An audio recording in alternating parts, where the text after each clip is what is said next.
Que cada jornada pela busca da verdade encontre em seu caminho uma inspiração divina que, ao iluminar seus passos, permita vislumbrar horizontes de conhecimento e sabedoria, transformando cada desafio superado em uma oportunidade valiosa para conectar-se à presença de Deus que reside no cerne de sua existência.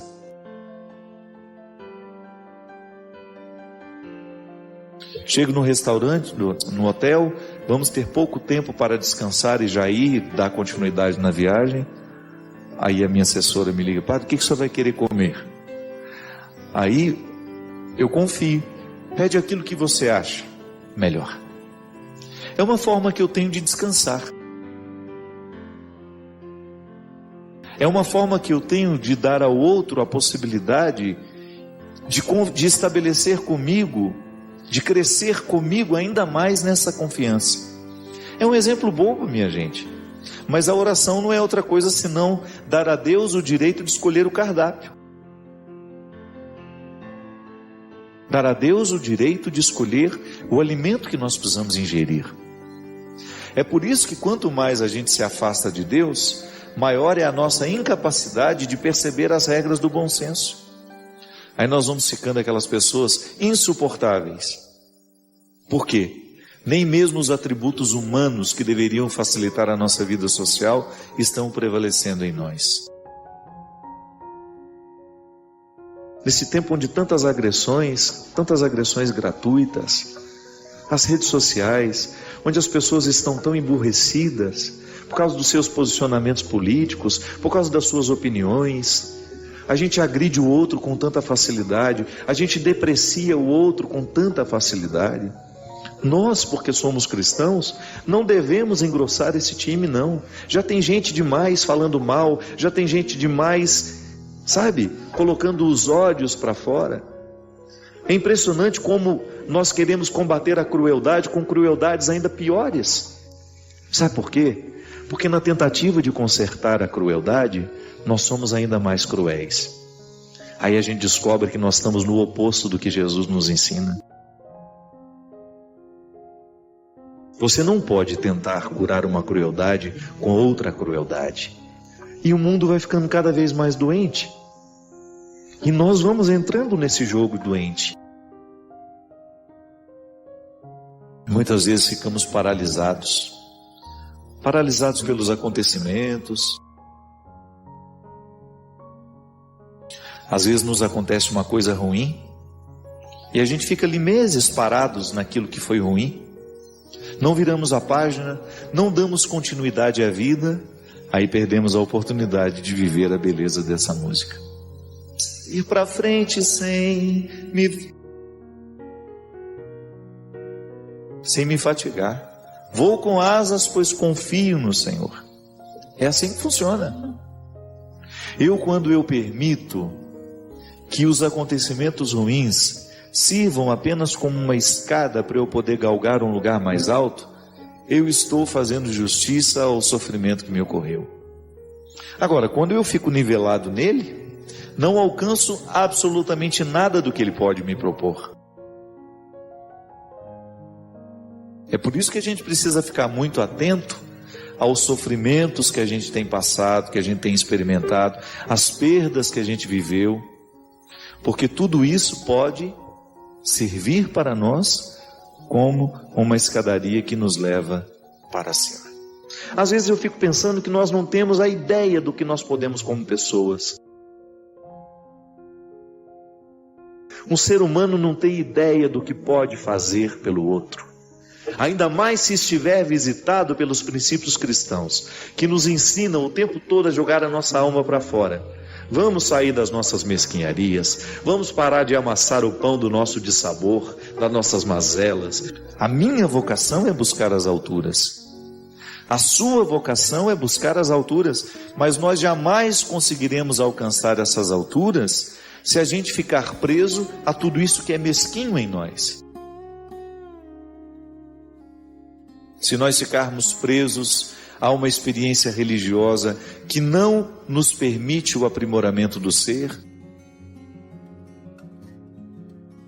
se nós ficamos presos em preces que definitivamente não nos aproximam de Deus, mas são apenas uma verborragia, um palavreado sem sentido,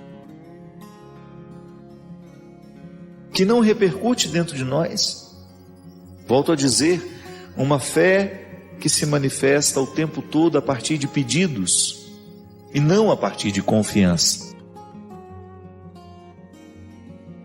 Eu, quando peço alguma coisa a Deus, eu corro o risco de estar sendo movido pelas minhas necessidades superficiais, bobas, porque nem sempre eu sei o que de fato preciso. Por que não vou dar a Ele a carta branca? Por que não darei a Ele o acesso a tudo isso para Ele reger a minha vida?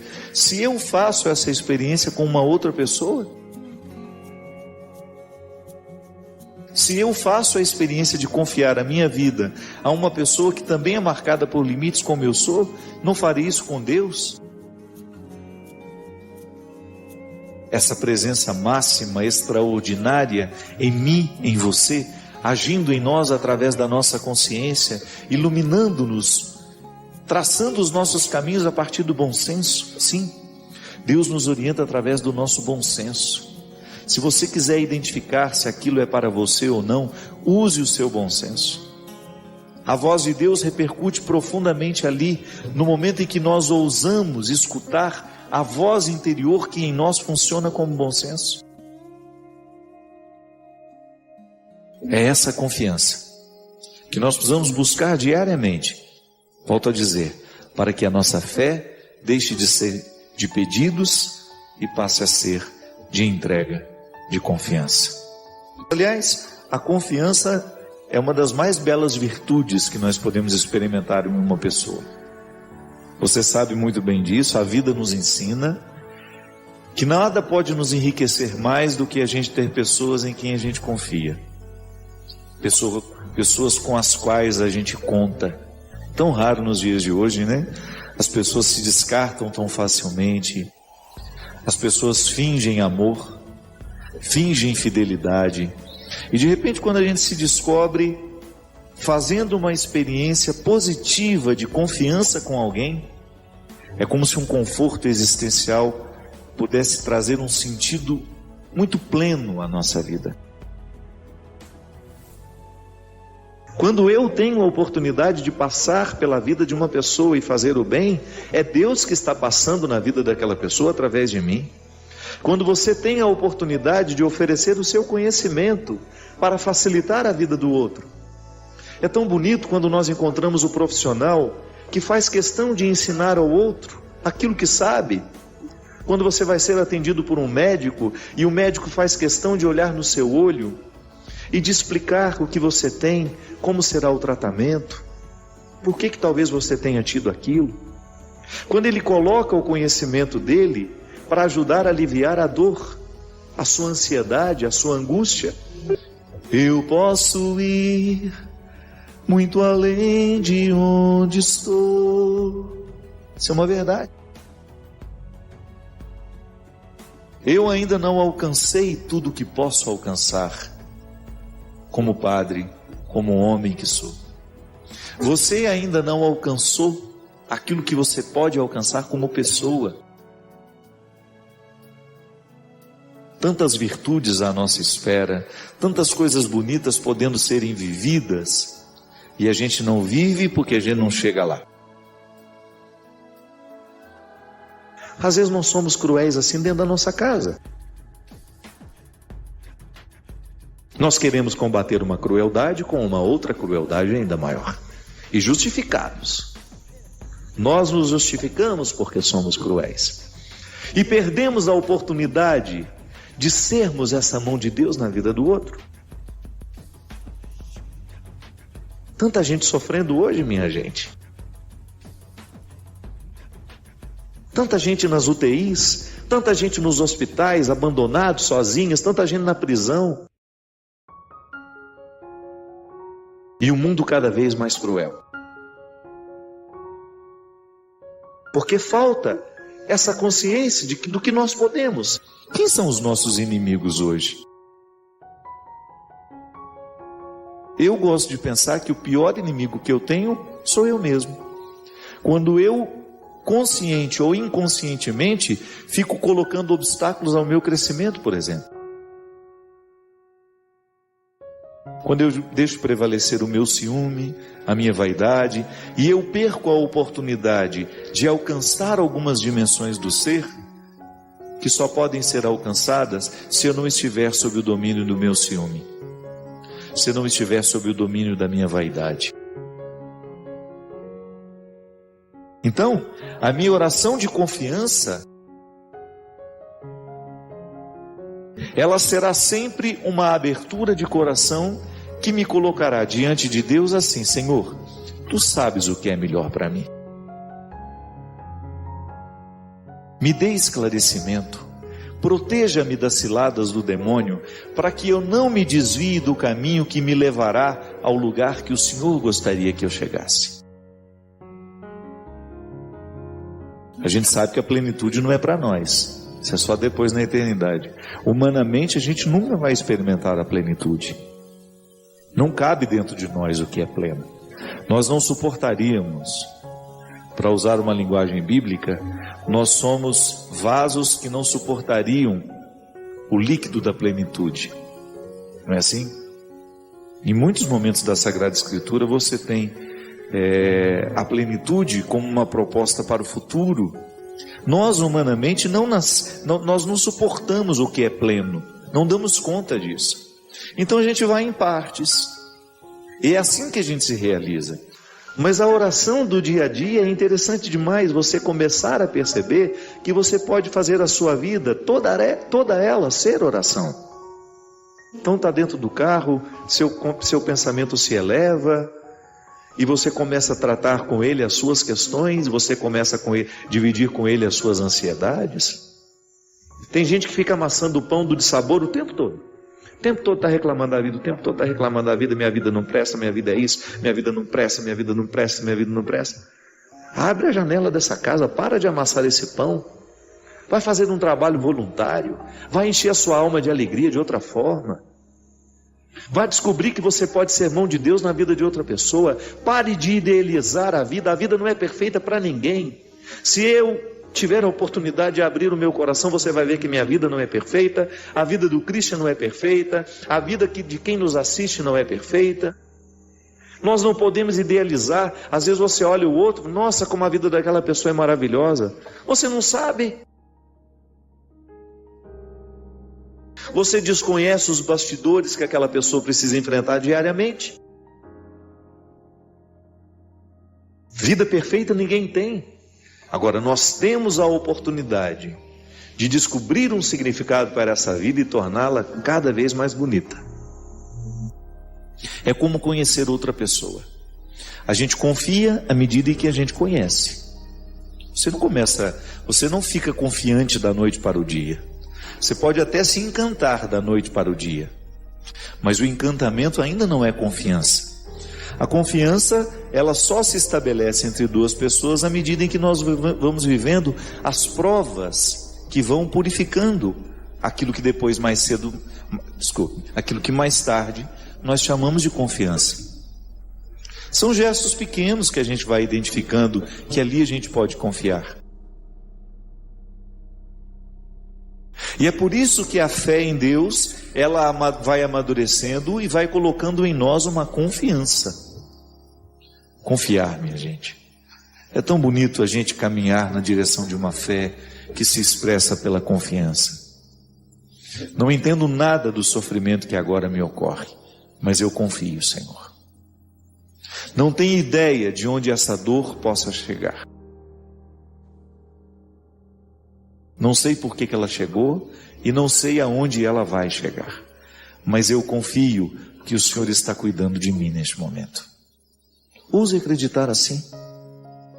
Que Deus conhece todos os seus sentimentos, que Deus conhece todos os seus pensamentos e que tudo aquilo que hoje em você é sofrido, por Ele está sendo cuidado.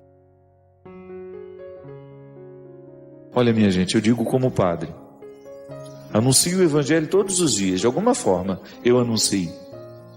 Nunca vi uma palavra no Evangelho que fosse desfavorável a uma pessoa. Que a palavra, ela pode ser expressão de um bem-querer ou de um mal-querer. Nunca encontrei no Evangelho, nunca encontrei na Sagrada Escritura, na palavra de Jesus, alguma coisa, alguma frase, algum conselho, algum gesto que pudesse ser expressão de desamor. Não. Em todos os momentos, em todos os encontros, Jesus somente quer, pretende beneficiar as pessoas. Com o crescimento, com a vida nova, com a ressurreição, com a superação de tudo aquilo que no passado não valeu a pena. É sempre uma palavra amorosa, é sempre uma palavra dedicada ao crescimento. Padre Fábio, por que estes tempos são de tantas inseguranças? Por que sofremos tanto nesses dias de hoje, com as nossas inseguranças nos relacionamentos, nas amizades, nos namoros, nos casamentos, enfim. Estamos todos imersos em uma grande rede onde as pessoas se descartam com tanta facilidade. É verdade. Aliás, eu tenho ficado assim, é uma característica da pós-modernidade, né? Falar um pouquinho de filosofia aqui, só para a gente introduzir, né? Vocês sabem que na história da filosofia, nós sempre tivemos grandes questões que norteavam os filósofos. Por exemplo, a primeira fase da filosofia no mundo foi a mitologia. Então todo mundo queria explicar a origem do universo. Então muita criação mítica, a filosofia nasceu da mitologia. Logo depois nós temos aquela fase em que os filósofos se ocupavam das questões físicas, porque eles queriam dar uma explicação da origem do universo. Igual estão hoje querendo, né, simular o Big Bang para poder descobrir a origem do universo. Então os filósofos, eles se ocupavam, por exemplo, tudo nasceu da água, tudo nasceu da terra, tudo nasceu do fogo. A questão era física. E toda a filosofia daquela época girava em torno de um mesmo objetivo. Depois vinha a Idade Média. O sagrado toma conta da reflexão. Tudo o que se reflete é em torno de Deus. Tudo o que se reflete é em torno do sagrado. A filosofia fica o tempo todo girando em torno das questões religiosas. Pois na Idade Moderna é a razão. A grande questão que motivou a filosofia na Idade Moderna foi a razão, a intelectualidade, o conhecimento. Gente, uma das características da pós-modernidade, que é justamente o tempo depois da modernidade, é justamente não ter um fator em comum para a reflexão filosófica. Em outros tempos era como se nós tivéssemos uma mesa redonda, onde todo mundo senta para conversar. Então a mesa é essa aqui, ó. Na Idade Média o assunto era o sagrado. Nós nos sentávamos em torno dessa mesa e a gente conversava sobre isso. Não tinha outro assunto. Na Idade Moderna a gente discutia as questões da intelectualidade, da razão. A pós-modernidade não tem isso. Nós não temos um ponto em comum. Está tudo muito disperso. Tanto é que tem uma expressão de Marx, um dos grandes, né, filósofos dos nossos tempos, contemporâneo praticamente, né, que era justamente, ele tinha uma frase assim: tudo o que é sólido desmancha no ar. Sabe o que ele queria dizer com isso? Na verdade, Marx está fazendo uma grande crítica da modernidade, da pós-modernidade, poderíamos dizer assim. Não há nada que sustenta mais. As pessoas já não têm mais as seguranças de antes. Antes você se casava na certeza de que você ia morrer ao lado dessa pessoa. Estou errado? Não estou. Pega pessoas que viveram há 60 anos atrás. A mentalidade dessas pessoas, qual era a cabeça delas? As coisas são mais definitivas. Nós comprávamos uma casa e ali a gente era sepultado praticamente. A gente morria naquela casa. Tinha aquela história: naquela rua mora fulano de tal, do lado de cá é fulano de tal. Os vizinhos sabiam tudo, porque aquilo ali era anos e anos e anos a mesma configuração. Não se mudava tanto. Uma família mudar de cidade, meu Deus, era uma coisa rara, era uma dificuldade. Hoje não. Hoje as realidades sólidas não existem mais. Hoje nós vivemos uma insegurança tamanha. Tem um polonês, um sociólogo polonês que se chama Bauman, o sobrenome dele é Bauman, Zygmunt Bauman. Ele fala dos relacionamentos líquidos. Se você tiver oportunidade e paciência, né, é um livro um pouco mais complicado, mas ele tem um livro dele que chama Amor Líquido, justamente para mostrar isso. As pessoas não estão conseguindo mais estabelecer laços duradouros. E ela fica naquele impasse. Ela tem a necessidade de ter alguém para a vida inteira, mas na hora que ela começa a perceber que o outro também está querendo para a vida inteira, ela já escapole. Eu quero, mas não quero tanto assim. Eu quero, mas eu quero continuar livre. É aquela velha história, né? Eu quero mais, é aquela velha história. Outro dia eu estava falando, eu não aguento mais essa história. A mulherada está numa base do encalho, né? Está todo mundo muito encalhado hoje, né? Uma mulherada encalhada por esse Brasil afora que é impressionante. E aí, geralmente eles terminam do mesmo jeito. Eles começam assim, namora, fica, né? Fica naquele processo, vai ficando, até que começa a namorar. Aí um belo dia ele fala assim, olha, você é uma pessoa muito especial. Você é uma pessoa muito querida. Você é a mulher que todo homem sonhou para casar. Mas, isso é, não quer uma pessoa legal, não quer uma pessoa, né? Ele quer uma pessoa ruim então. Porque se encontrou tudo isso, está descartando, o que ele quer afinal de contas? Aí uma amiga minha está falando, olha, na hora que começa a falar que eu sou especial, isso e aquilo, já me dá um frio na barriga. Porque já sabe que já vai ser descartada, é verdade. Agora eu pergunto para vocês, como é que nós vamos curar isso dentro de nós? É verdade, hoje está todo mundo muito instável. As nossas relações humanas são líquidas. O sociólogo polonês tem razão. Gente, você experimenta isso na sua carne. As relações são líquidas, elas não valem muita coisa a mais. Nós estamos nos descartando com muita facilidade. E essa insegurança, ela vem para o campo afetivo, ela vem para o campo profissional.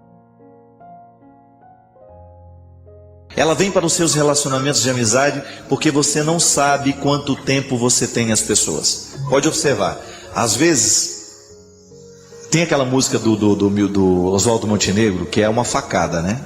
Faça uma lista dos grandes amigos, quem você mais via 10 anos atrás, quantos você ainda vê todo dia, quantos você já não encontra mais.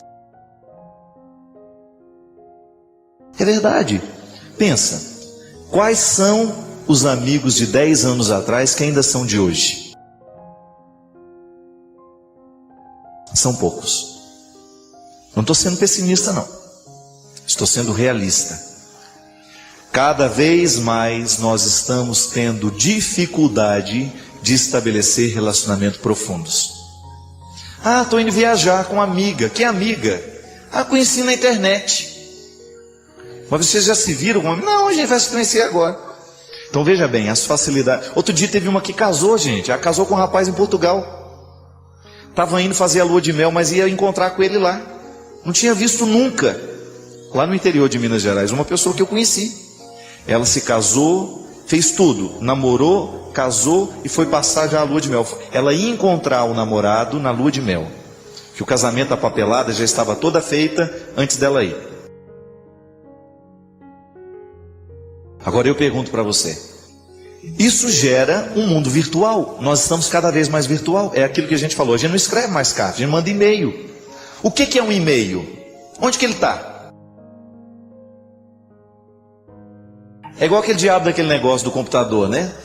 Houve um problema grave, aconteceu no seu sistema. Meu Deus do céu, o que eu, né? Já te dá aquele frio na barriga. Aí fala assim, deseja enviar um relatório? Quem vai ler esse relatório, gente? Alguém já mandou? Já recebeu uma resposta do relatório? É tudo virtual. Você recebe aquilo, houve um erro grave, você deseja enviar um relatório? Que coisa mais descompromissada, sei lá quem vai ler essa relação. É mentira, é tudo uma... O mundo virtual, ele é cheio de possibilidades, mas ao mesmo tempo, ele é vazio. Você tem a sensação de que você tem muitas possibilidades, mas no fundo você está sozinho. Fica ali, o tal do MSN, se a gente abusar, a gente passa a noite inteira conversando, batendo papo, vai bater. Eu, graças a Deus, já não ligo mais, porque aquilo tira o tempo da gente. Ainda mais quando você tem um amigo alegrinho, né? Aqueles que mandam com uma interrogação e ela fica pulando na sua tela, manda uma exclamação, 300 exclamações, ela fica dançando, ela anda para lá, ela anda para cá. Se você estiver trabalhando, a interrogação ela anda, ela vai, ela balança, ela fica fazendo assim, você não trabalha, né? Os bichinhos e os emotions, aquilo não dá conta. A vida é virtual. Agora eu te pergunto, o quanto que disso tudo consegue nos acompanhar? Eu não consigo entender. Amizade virtual, não sei. Pode haver contatos, mas dizer que é amigo, não. Amizade é só depois que a gente comeu um saco de sal junto. Porque senão é líquido, isso não é sustento. É somente depois que a gente se conheceu, que a gente se encontrou. E estas relações muito temporárias nascem disso, minha filha. Você tem toda a razão. E não é só você, não. Eu acredito que hoje um dos grandes problemas do mundo é justamente a falta de segurança. Nós não temos mais vínculos duradouros. Os nossos vínculos são muito temporários. Muito temporários. E da forma como nós estamos sendo família também, não vai durar muito. Porque parentesco não segura muita coisa também não. Só obrigação muitas vezes. A falta de intimidade, a falta de proximidade faz com que os laços se percam no tempo. E infelizmente, agora como é que nós vamos mudar isso? Ficando mais concreto nos nossos relacionamentos. Tirando mais tempo para estabelecer vínculos. Cuidando desses vínculos para que eles durem um pouco mais. Não descarte as pessoas por poucas coisas. E esse espírito está dentro de nós. Às vezes nós somos tão práticos na relação com as pessoas, como nós somos práticos com os papéis. Não serve mais, a gente joga fora no lixo. Não, a gente não pode fazer isso. Se porventura esse espírito pós-moderno está tomando conta de nós, nós precisamos mudar isso. Não podemos continuar fazendo as coisas desse jeito. Eu não preciso esperar morrer para viver a ressurreição. Você não precisa esperar a morte para você experimentar a ressurreição. A ressurreição é a eternidade, nós já começamos a construir agora. O Padre Zezinho fala de um jeito muito bonito numa música dele, em que tem um momento da letra que ele fala assim: e a gente vai ressuscitando, e a vida vai ficando eterna, mostrando que este destino final da humanidade, que é a ressurreição, já se aplica agora, no momento que você consegue vencer as suas mazelas, quando você consegue vencer o Adão que existe dentro de você, a Eva que existe dentro de você, aquela fraqueza, aquele momento de fragilidade que você é puxado para baixo. Você já parou para observar o quanto que na vida, às vezes, nós somos puxados para baixo? E veja bem, que o chão, ele é a experiência que nos lembra Adão, e o céu é a experiência que nos lembra o Cristo. Mas esta experiência de unir céu e terra é que é bonita, a mística da vida cristã vive aí.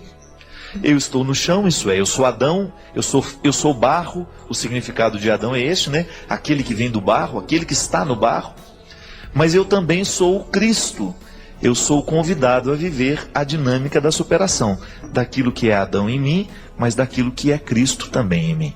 Pelo mistério da encarnação, eu sou convidado pelo batismo. E às vezes na vida nós somos puxados para baixo. Às vezes um telefonema que você recebe, uma palavra que você escuta, um desaforo que você recebe, uma coisa ruim que acontece na sua vida, um dissabor, uma traição, uma infidelidade. E pode observar que tudo isso que nos puxa para baixo é fruto do nosso pecado. Toda vez que nós agimos movidos pelo nosso pecado, nós machucamos alguém ou somos machucados. É impressionante o quanto que o pecado tem o poder de nos machucar e de nos puxar para baixo. Então veja bem, é a força de Adão dominando o que a gente é. Agora, quando a gente cuida, por exemplo, eu vou fazer um esforço para não dizer o que machuca o outro. eu vou tomar cuidado com as minhas palavras, eu vou tomar cuidado com aquilo que eu falo, às vezes, no momento da minha raiva. Eu sou muito assim, gente. Às vezes eu fico irritado com as coisas e eu falo o que eu não quero. Eu magoo as pessoas que eu amo. Mas no ímpeto de querer resolver as coisas. Veja bem, eu estou sendo domado por Adão. Agora, no momento em que eu demoro um pouquinho antes de falar o desaforo, no momento que eu demoro um pouquinho antes de fazer a calúnia, de falar a fofoca, o Cristo então vence em mim. Está vendo que a mística do cristianismo é isso? É a gente é a gente colocar os nossos passos nos passos de Jesus. É bem natural dentro de nós que a gente assuma a posição de Adão. Isso é, do homem fraco, da mulher fraca, daquele que não consegue, daquele que não sabe, daquele que não pode. Mas o nosso desafio é justamente a gente domar tudo aquilo que não nos joga para baixo. É a gente colocar um pouco de limite e de tirar um pouco do poder das coisas que nos jogam para baixo. Daquilo que nos joga no chão, daquilo que nos decepciona, daquilo que nos amargura, daquilo que nos deixa amargos. E quando a gente vive a dinâmica do ressuscitado, a gente começa a sentir que isso vai ficando mais leve dentro de nós. A gente vai ficando mais moderado, a gente vai ficando mais ponderado, a gente vai falando menos, a gente vai ser menos impulsivo. É fruto de milagre? Se você quiser chamar isso de milagre, então é milagre. Porque na verdade a ação do Cristo em nós ela é miraculosa o tempo todo, mas ela é também esforço humano. A gente se humaniza cada vez que o Cristo vence dentro de nós. E por que é importante a gente crer que Jesus desceu à mansão dos mortos? É importante porque a gente sabe que ao descer à mansão dos mortos, toda a nossa realidade humana desce com ele. Mas não é para ficar ali, é para voltar glorificada. Então, aquilo que é meu, que me machuca, que me humilha, aquilo que me expõe frágil, eu deixo ser mergulhado no mistério do Cristo para que Ele me devolva aquilo, redimir. A palavra é essa, é redimir. E é tão bonito a gente pensar, minha gente, que o tempo todo nós passamos pela experiência de mergulhar as nossas misérias na mansão dos mortos. Isso não é uma teoria. Nós também precisamos mergulhar na mansão dos mortos, isso é, a gente precisa fazer morrer aquilo que é o nosso defeito, aquilo que é a nossa fragilidade, que às vezes nos envergonha tanto. A fragilidade não tem como fazer mergulhar e tirar. Eu estou falando dos desdobramentos dela. Nós quebramos fácil. Mas não é pecado ser de cristal. É até uma virtude.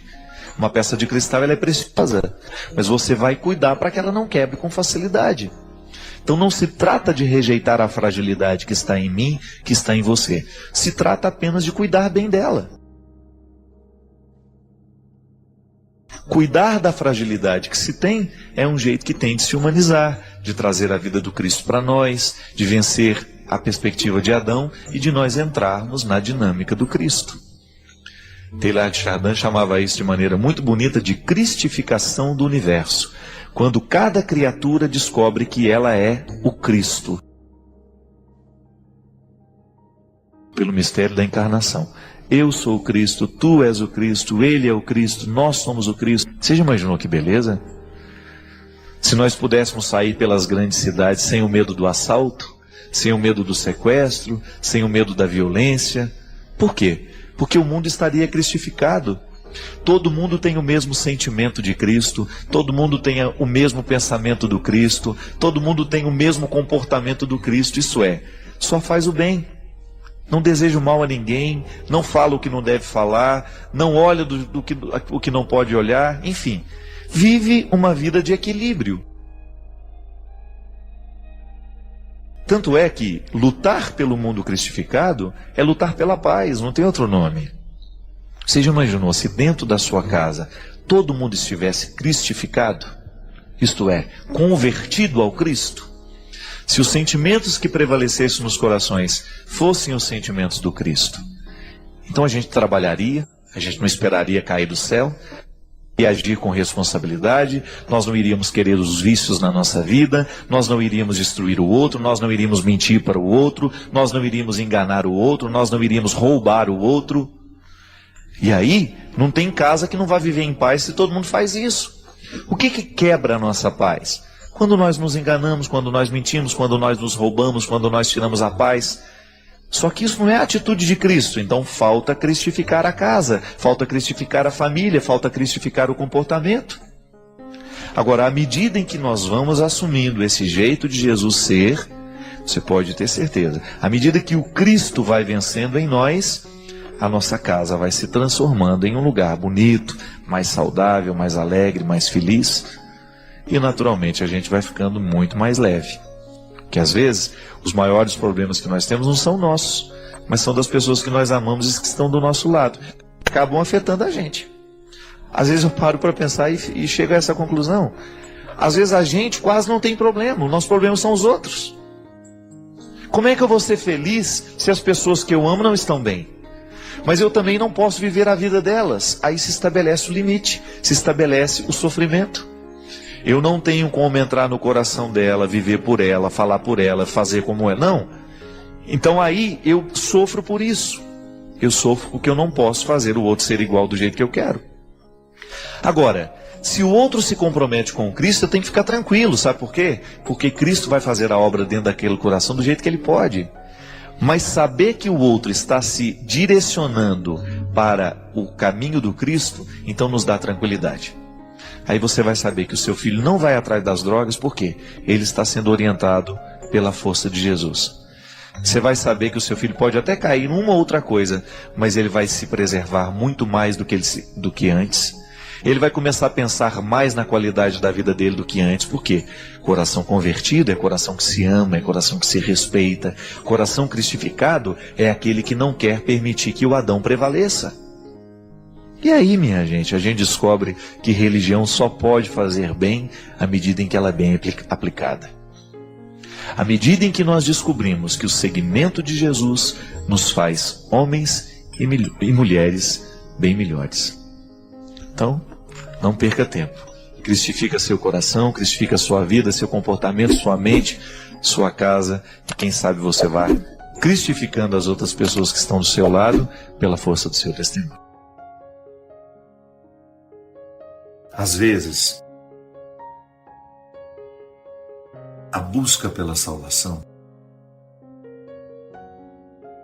a busca pela vida saudável, vai exigir de nós caminhos muito difíceis. Reformulações, reinterpretação do papel do outro na nossa história. E quando nós não fazemos isso, nós vamos ficando cansados. E nós não sabemos por quê. Quantas vezes você identificou isso? Não conseguia identificar o que doía, mas você sabia que doía e muito. E que aquela dor estava provocando em você uma inimizade interior, que não é com o outro. Não, você estava se sentindo seu inimigo. Você estava se sentindo como que criando com você mesmo uma péssima relação. Às vezes, gente, dependendo do grau que isso fica dentro de nós, a ponto de nós queremos tirar a vida. Eu espero que não sejam muitos. Em algum momento da sua vida você já pensou em desistir? Você pensou que a morte seria a melhor solução? Eu não. Por que a gente pensa isso? Porque nós esgotamos as nossas reservas. Nós esgotamos a nossa serotonina, nós esgotamos a nossa dopamina, nós esgotamos todas as químicas do bem-estar, os nossos estilos de vida. as nossas rotinas cansativas, com os nossos relacionamentos desgastados. A gente não percebe que o nosso óleo está se esgotando. E a gente não tem a sabedoria de parar e de abastecer antes que chegue a escuridão. Pode ser que eu esteja falando com você que está neste momento esgotada. Como eu tantas vezes estive. Quantas vezes eu fiquei esgotado emocionalmente? E eu precisava reconhecer que o que estava acontecendo comigo era um fruto natural provocado por escolhas infelizes. Não espere que escolhas infelizes lhe façam ficar feliz. Não espere que escolhas infelizes lhe façam ficar feliz. As escolhas infelizes não geram outra coisa em nós senão desilusão, desconforto, aquela sensação ruim de que você não está morando do jeito certo em si. Quantas vezes o seu esgotamento foi provocado porque você assumiu a sua família, você assumiu os problemas da sua família e você não aprendeu essa lindeza evangélica que é você se diferenciar. Não para se sentir melhor que ninguém, é para distribuir as responsabilidades de um jeito justo e certo. Eu amo a minha família, eu amo os meus irmãos, mas eu não sou responsável pelos problemas deles. Eu posso ajudar, mas eu não posso carregar eternamente. Às vezes aquela pessoa está muito fragilizada e nós vamos lá com todos os recursos, mas ela precisa reagir. Porque às vezes a nossa ajuda provoca a acomodação. Quantas vezes, minha gente, dentro das nossas casas, nós estamos exaustos, porque nós não aguentamos mais carregar as pessoas nas costas. Nós queremos que elas parem de beber. Nós queremos que elas parem de usar a droga. Nós queremos que elas saiam daquela prostituição socializada que tanto destrói a vida delas. Mas elas não querem. Elas não fazem a mesma escolha. E nós vamos assumindo aqueles fracassos como nossos. E nós vamos dividindo o nosso óleo e daqui a pouco nós não temos mais para continuar a estrada. Quantas vezes você está esgotado, destruído emocionalmente? Quantas vezes? E você que oferece a tantos não tem a quem buscar. Em quem buscar? E aí você descobre. Que solidão. Mas não reclame. Fique, como eu sou sozinho. Não. Faça a sua busca. E pare de dar aquilo que você não tem. Faça o enfrentamento com as pessoas. Muitas situações só serão resolvidas mediante a experiência do enfrentamento, que é aquela formalização do problema. Que às vezes nós vivemos problemas sem formalizá-los. Nós não falamos sobre eles, nós não pontuamos, nós não colocamos a verdade na mesa. Nós vamos só atropelando. E de vez em quando nós gritamos. Mas gritar não é enfrentar. Gritos momentâneos, histerismo, crises de agressividade não são enfrentamentos. Enfrentamentos é quando você veste a sua melhor roupa, convida aquele que é o problema para jantar, pode ser na sua casa mesmo. Tranquilidade, os olhos. Pois é. Vamos distribuir aqui o que é meu, o que é seu. Eu não sou obrigado a levar sobre mim as suas insatisfações. Eu não sou obrigado a aguentar a sua ira. Se você é uma pessoa infeliz, resolva-se. Eu não vou ser o lugar, o receptáculo da sua infelicidade.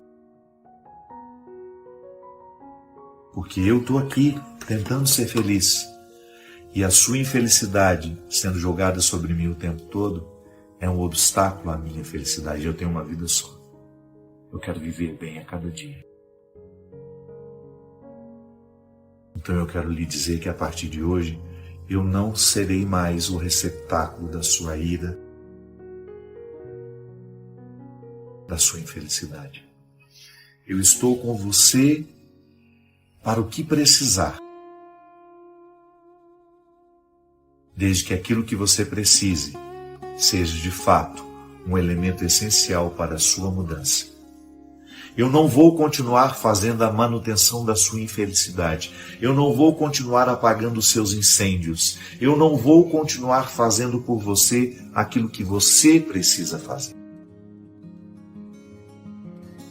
Porque eu também tenho os meus incêndios pessoais a serem apagados.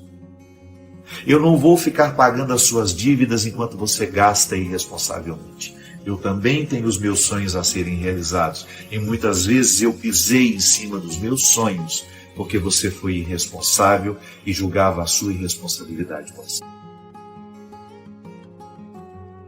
Eu não farei a manutenção daquilo que em você é doentio. Eu não vou pagar a fatura da sua imaturidade emocional, porque eu não tenho obrigação. Embora nós tenhamos o mesmo sangue, embora estejamos casados, embora sejamos irmãos uns dos outros, eu não tenho a obrigação de ficar pagando aquilo que você não pagou diariamente. Isso é fé. E com serenidade, sem gritar, mas com autoridade. Eu sei que na cabeça de muitos de nós a autoridade é grito. Não. Autoridade é firmeza na voz, é decisão. Quando o outro percebe que nós estamos decididos a não ficar dividindo mais o nosso óleo e ficando no meio do caminho como ela fica, como ele fica, ele tende a acordar. E muitas vezes os mecanismos doentios são mantidos por nós. O outro só dança, mas quem está tocando a flauta somos nós. Cruel. Eu sei que é cruel. Você acha que é fácil para mim? Quantas vezes eu precisei admitir isso? Que para muitas pessoas que dizem me amar, eu não passo de um caixa eletrônico. E com o tempo eu fui perdendo a culpa em dizer não. Não tem obrigação. A vida é sua. Eu também não tive oportunidade. Eu busquei por elas. Por que você não pode buscar? Você não é doente? E se você está inventando doença para se livrar, porque isso também é comum.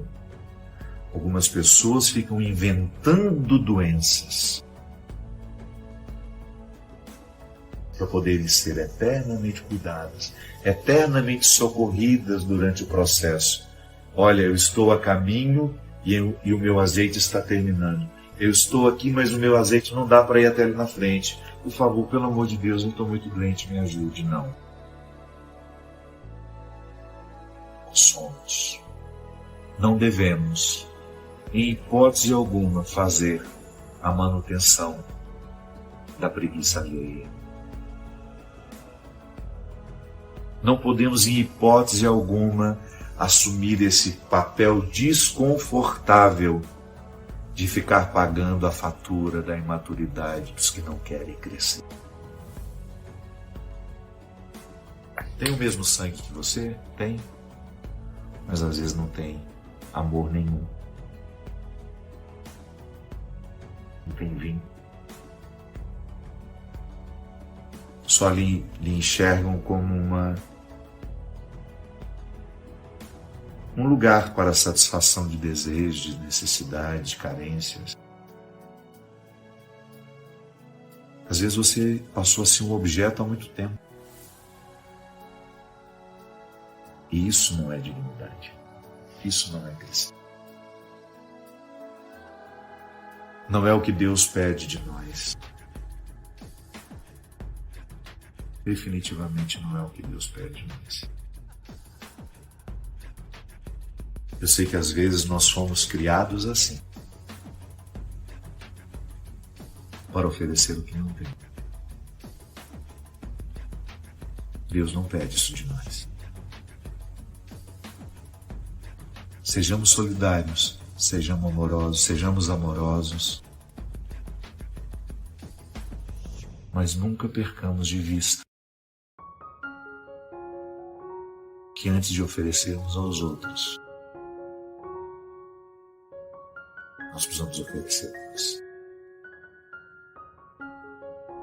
E que não é justo,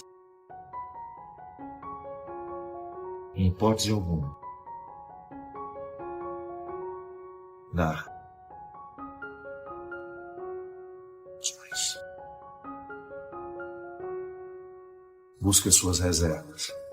Intensifique a sua vida espiritual para você continuar tendo alegria de ser quem você é. E quando o outro realmente precisar da sua ajuda, você ter condições de ajudar sem sentir que para ajudar você precisa. Obrigado por você. Todos nós somos, em essência, uma fonte de água pura, porque somos criaturas criadas à imagem e semelhança de Deus. Mas de repente, no curso, no caminho da nossa fonte, nós vamos sendo poluídos, assim como os nossos rios também são poluídos à medida que caminham, que vivem os seus percursos, recebem afluentes doentes, águas sujas, recebem poluições o tempo todo. Nós estamos recebendo a poluição emocional do outro, nós estamos recebendo as águas sujas do outro, nós estamos aprendendo a ficar ciumentos. Por quê? Porque nos negaram amor no momento que a gente precisava ser amado. Ou você acha que o ciumento é sem motivo? Não é. Em algum momento alguém provocou nele a fonte do ciúme. Em algum momento nós somos machucados, ou porque fomos abandonados, ou porque ficamos inseguros a vida inteira, e de repente nós já confirmamos que nós podemos, mas ainda assim lá no fundo existe uma fonte de insegurança que a gente ainda não curou, que a gente ainda não maculou,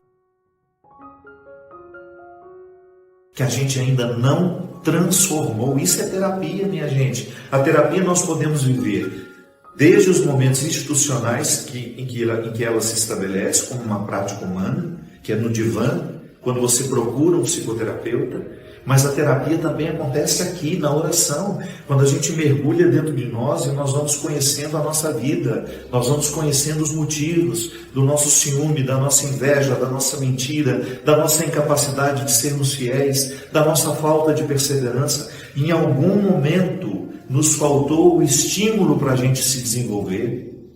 Em algum momento alguém nos machucou terrivelmente, e machucados terrivelmente ficamos traumatizados. E estando traumatizados, tivemos uma dificuldade enorme de restabelecer com a vida um novo compromisso. Tivemos uma dificuldade enorme de fazer florescer o bom ser humano que Deus criou em nós. E aí vamos nos transformando num mulambo, num trapo qualquer, num rio poluído, que por onde a gente passa, a gente deixa doenças e insatisfações. você se perceber como um rio. Como são as águas do seu rio? De tudo isso que a gente falou aqui, do ciúme, da maldade, da mentira, da infidelidade, quais são as águas que já lhe poluíram um dia, a ponto de lhe fazer se tornar temporariamente, porque você não é definitivo, o pecado não é definitivo em nós. De repente você pode dizer, eu estou ciumento. Não diga, eu sou ciumento. Porque quando você diz que você é ciumento, é como se você estabelecesse uma verdade que não pode ser modificada. Pode ser modificada, sim. Todos nós podemos ser curados. Não há nada no nosso comportamento, no nosso temperamento, que não possa ser modificado. Essa é a boa notícia. O Evangelho é uma boa nova. Jesus fazia isso o tempo todo. Ele olhava nos olhos das pessoas e sorrindo dizia, pode ser diferente. Não precisa ser do jeito que foi até hoje. Sim, essa é a boa notícia que nós temos que dar. Essa que me faz acordar todos os dias e feliz pela minha missão, porque eu sei que como pregador, como homem do Evangelho, eu tenho a possibilidade de dizer a todos que há ainda o que ser feito. Nós não estamos definitivamente prontos, terminados, acabados. Há muito o que ser feito. Há muita coisa a ser transformada dentro de nós. Esse rio, você pode despoluir sim. Você pode interferir naquilo que está sendo derramado nas suas águas. Você tem condições de interferir na sua verdade. Sim, ela não precisa ser definitiva. Há o que ser feito, sim. E há uma realidade que você pode fazer agora, uma decisão a ser tomada, uma forma nova de viver a ser assumida, a ser vivida. Porque o mesmo Deus que passou há tanto tempo transformando e modificando os que ele encontrava pelo caminho, também pode fazer o mesmo. Ser de si, somente depois ser dos outros. Quem se dá sem se ter, quem se oferece sem se possuir, inevitavelmente viverá buscando-se nos outros. Ter-se. Depois disso tudo faz sentido, porque descobrimos que ninguém nos deve absolutamente nada. Eu creio que esse seja o exercício diário, que nós começamos desde o momento em que nós tomamos consciência do grande papel que nós precisamos exercer no mundo. O maior desafio, ser você mesmo. E ser você mesmo consiste em conquistar-se, conhecer-se cada vez mais, saber como funcionam os seus mecanismos, como funcionam as suas regras, conhecer bem o seu estatuto, ser seu, tomar posse de tudo aquilo que lhe pertence, suas qualidades, seus defeitos, suas possibilidades, seus limites. E a partir disso, oferecer-se aos outros. Mas só pode se oferecer aquele que antes. Esse é o dever de casa de todo dia, ter-se. Ser cada vez mais proprietário de si mesmo. Não permitir que os outros venham manipular, modificar a sua pertença. Que a sua busca seja diária para ser de si mesmo, de si mesmo. Para que aquilo que você oferece aos outros tenha qualidade. É tão interessante você ver uma pessoa na posse de suas possibilidades, de seus limites, de toda a grandeza que consiste o ser humano. É tão bonito você ver uma pessoa inteira. Ela se oferece e ela nem se preocupa se vai receber alguma coisa em troca, porque ela conhece o valor que existe em oferecer. Ela é dona de si, ela sabe o que quer. Ela não vai ficar presa em picuinhas, em ofensas. Ela não vai ficar perdendo tempo com aquilo que não a edifica, porque ela é dona de si. Ela sabe o que quer, ela sabe para onde vai. E ela pode dar muita contribuição ao mundo, porque quem se tem, quem se possui, certamente se oferece com muito mais qualidade àqueles que dela precisam. Ser de si, somente depois ser dos outros. Quem se dá sem se ter, quem se oferece sem se possuir, inevitavelmente viverá buscando-se nos outros, ter-se. Depois disso tudo faz sentido, porque descobrimos que ninguém nos deve absolutamente nada. Eu creio que esse seja o exercício diário, que nós começamos desde o momento em que nós tomamos consciência do grande papel que nós precisamos exercer no mundo. O maior desafio, ser você mesmo. E ser você mesmo consiste em conquistar-se, conhecer-se cada vez mais, saber como funcionam os seus mecanismos, como funcionam as suas regras, conhecer bem o seu estatuto, ser seu, tomar posse de tudo aquilo que lhe pertence, suas qualidades, seus defeitos, suas possibilidades, seus limites. E a partir disso, oferecer-se aos outros. Mas só pode se oferecer aquele que antes. Esse é o dever de casa de todo dia, ter-se. Ser cada vez mais proprietário de si mesmo. Não permitir que os outros venham manipular, modificar a sua pertença. Que a sua busca seja diária para ser de si mesmo, para que aquilo que você oferece aos outros tenha qualidade. É tão interessante você ver uma pessoa na posse de suas possibilidades, de seus limites, de toda a grandeza que consiste o ser humano. É tão bonito você ver uma pessoa inteira. Ela se oferece e ela nem se preocupa se vai receber alguma coisa em troca, porque ela conhece o valor que existe em oferecer. Ela é dona de si, ela sabe o que quer. Ela não vai ficar presa em picuinhas, em ofensas, ela não vai ficar perdendo tempo com aquilo que não a edifica, porque ela é dona de si. Ela sabe o que quer, ela sabe para onde vai.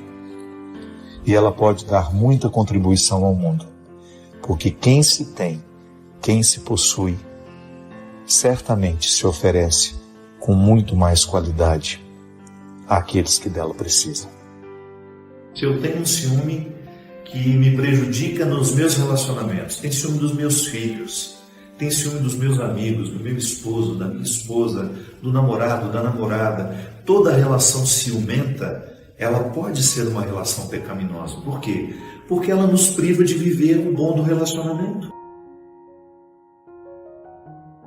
Nós sabemos, por A mais B, que onde há ciúme não há paz. A pessoa não fica tranquila. Ela está o tempo todo ali querendo descobrir o que o outro está fazendo, com quem o outro está. A gente fica investigando por onde puder. Isso não é paz. O bom do relacionamento é quando você estabelece uma relação de confiança. Eu sempre tive isso com a minha mãe, por exemplo. Nunca observei na minha mãe um ciúme de mim. Desde menininho. E eu acho bonito que ela tem uma generosidade muito grande que a faz sentir-se feliz toda vez que ela vê que alguém me ama e cuida de mim. Diferente de algumas mães que têm um verdadeiro pavor de pensar que alguém possa fazer pelo filho o que ela não está fazendo. Isso é egoísmo, por isso é pecado. O meu ciúme pode me fazer ser uma pessoa egoísta. Porque ao invés de me alegrar com o que o outro está recebendo, porque não sou eu que estou dando, aí não presta, não é bom, começo por defeito, começo a achincalhar aquela pessoa, só porque ela está fazendo por alguém que eu amo, ou que naquele momento eu não posso. Ou até mesmo porque naquele momento eu não estou presente. Então veja como o pecado pode ser fonte de pecado, ou melhor, veja como o ciúme pode ser fonte de pecado, porque ele pode nos fazer assumir posturas egoístas. Eu tenho ciúme dos meus amigos, então eu fico chateadíssimo quando eu sei que ele está com outras pessoas que não é comigo. Então significa que eu não tenho um amor o suficientemente grande por aquela pessoa a ponto de me alegrar com as alegrias dela. Que bom que ela está tendo outros amigos além de mim. Que bom que ela está sabendo comemorar a vida com outras pessoas e eu continuo tendo o meu lugar. Então, por causa do ciúme, a gente constrói uma morada de pecado, que é o egoísmo. O ciúme em si, ele nem é pecaminoso, né? Se você for pensar. Ciúme é uma reação imediata que nós podemos ter, que é fruto da nossa insegurança, do nosso medo, que pode nos colocar em insegurança em relação àquela pessoa. Mas isso pode virar pecado. De repente eu tenho ciúme do meu amigo com aquela outra pessoa. O que eu vou fazer? Vou diabolizar aquela outra pessoa para eu me sentir confortável com o ciúme que eu tenho, para eu achar que eu tenho razão. Eu vou começar a colocar aquela pessoa numa perspectiva diabólica. Porque eu tenho ciúme do meu amigo, então eu vou diabolizar os outros amigos dele, inventar histórias, dizer que aquela pessoa fez isso, fez aquilo, tudo porque nós queremos arrancar aquele amigo nosso daquela nova amizade. Isso é muito comum em mães que começam a colocar 1000 defeitos nos genros ou nas noras que os meninos e as meninas começam a namorar. Porque nós ficamos inseguros, temos medo de perder os nossos filhos. Então, esse pecado, ele começa assim, de um sentimento natural em nós, que se a gente não... Às vezes, porque estamos movidos por ansiedades que nos predeterminam, transformamos o que o outro nos disse naquilo que gostaríamos de ouvir. Por que a gente faz isso, né? Tão comum. Às vezes o outro nos diz alguma coisa e a nossa ansiedade é tão grande que nós já transformamos o que o outro nos diz naquilo que nós gostaríamos de ouvir. Ou então naquilo que nós imaginaríamos que o outro nos diria, né? O que também é um erro, que a gente coloca o outro dentro de uma prisão, impedindo-o de ser quem ele é e, inclusive, de dizer o que ele diz. O nosso entendimento nos trai. Por isso que é preciso muito discernimento, muita lucidez, para que a gente não fique alimentando dentro de nós esses processos viciosos de transformar o que o outro nos disse naquilo que nós gostaríamos de ouvir. Uma pessoa apaixonada, por exemplo, tende a ler, a escutar tudo que o outro fala, tudo que o outro escreve, a partir daquilo que está interessando a ela pensar. Como se fosse uma forma de proteção, né? Para que aquilo que a pessoa tanto deseja não venha a ruir com a realidade. Então vai imaginando e vai construindo aquele castelo de areia, de sonhos. E tudo que o outro escreve ela acha que é para ela, e tudo que o outro fala ela acha que foi para ela. Cuidado. O outro tem o direito de dizer muitas coisas e aquilo não ser para nós. Não nos sintamos o centro do mundo de ninguém. É muito pretensioso. Já aconteceu muito isso na minha vida, por ser um homem público. Quantas vezes eu publico, textos, frases, e a pessoa acha que eu estou mandando recado. Oh, meu Deus. Com a oportunidade que eu tenho de dizer o que eu digo para tantas pessoas, eu que tanto prezo por dizer a verdade a quem precisa ouvir, por que eu vou usar de uma rede social para mandar recado para alguém? O que pode acontecer é que, de acordo com um fato, como consequência daquele acontecimento, eu tenha ficado chateado e refletido sobre isso, escrevo um tempo depois. Eu nem gosto de escrever muito próximo do acontecimento para não dar essa impressão. Mas não, o outro tem o direito de saber da maneira mais direta. Então, tudo aquilo que a gente precisa dizer, nós precisamos dizer. Mas então, deixemos de imaginar que o outro está dizendo isso ou aquilo. Permitamos que a palavra nos diga a verdade, somente a verdade, nada mais que a verdade. E o que a gente imagina, porque estamos ansiosos, que tudo isso caia por terra, para que o outro possa nos dizer o que de fato ele disse, e não aquilo que gostaríamos de ouvir.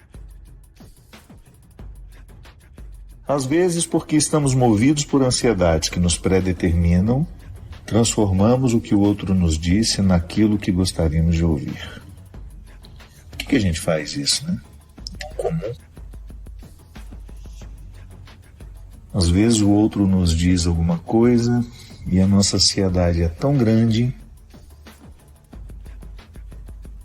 que nós já transformamos o que o outro nos diz naquilo que nós gostaríamos de ouvir. Ou então naquilo que nós imaginaríamos que o outro nos diria, né? O que também é um erro, que a gente coloca o outro dentro de uma prisão, impedindo-o de ser quem ele é e inclusive de dizer o que ele diz. O nosso entendimento nos trai. Por isso que é preciso muito discernimento, muita lucidez, para que a gente não fique alimentando dentro de nós esses processos viciosos de transformar o que o outro nos disse naquilo que nós gostaríamos de ouvir. Uma pessoa apaixonada, por exemplo, tende a ler, a escutar tudo que o outro fala, tudo que o outro escreve, a partir daquilo que está interessando a ela pensar. Como se fosse uma forma de proteção, né? Para que aquilo que a pessoa tanto deseja não venha ruir com a realidade. Então vai imaginando que vai construindo aquele castelo de areia, de sonhos, e tudo que o outro escreve ela acha que é para ela, e tudo que o outro fala ela acha que foi para ela. Cuidado. O outro tem o direito de dizer muitas coisas e aquilo não ser para nós. Não nos sintamos o centro do mundo de ninguém. É muito pretensioso. Já aconteceu muito isso na minha vida, por ser um homem público. Quantas vezes eu publico, né? Textos, frases, e a pessoa acha que eu estou mandando recado. Oh, meu Deus. Com a oportunidade que eu tenho de dizer o que eu digo para tantas pessoas, eu que tanto prezo por dizer a verdade a quem precisa ouvir, por que eu vou usar de uma rede social para mandar recado para alguém? O que pode acontecer é que, de acordo com um fato, como consequência daquele acontecimento, eu tenha ficado chateado e refletido sobre isso, escrevo um tempo depois. Eu nem gosto de escrever muito próximo do acontecimento para não dar essa impressão. Mas não, o outro tem o direito de saber da maneira mais direta. Então, tudo aquilo que a gente precisa dizer, nós precisamos dizer. Mas então, deixemos de imaginar que o outro está dizendo isso ou aquilo. Permitamos que a palavra nos diga a verdade, somente a verdade, nada mais que a verdade. E o que a gente imagina, porque estamos ansiosos, que tudo isso caia por terra, para que o outro possa nos dizer o que de fato ele disse, e não aquilo que gostaríamos de ouvir. Este espaço é dedicado a elevar a fé e a conexão com Deus. Ao se inscrever no nosso canal, você se junta a uma comunidade que busca fortalecer seus alicerces espirituais. Compartilhe nos comentários suas experiências, testemunhos e orações. Que cada interação seja uma expressão de amor e devoção.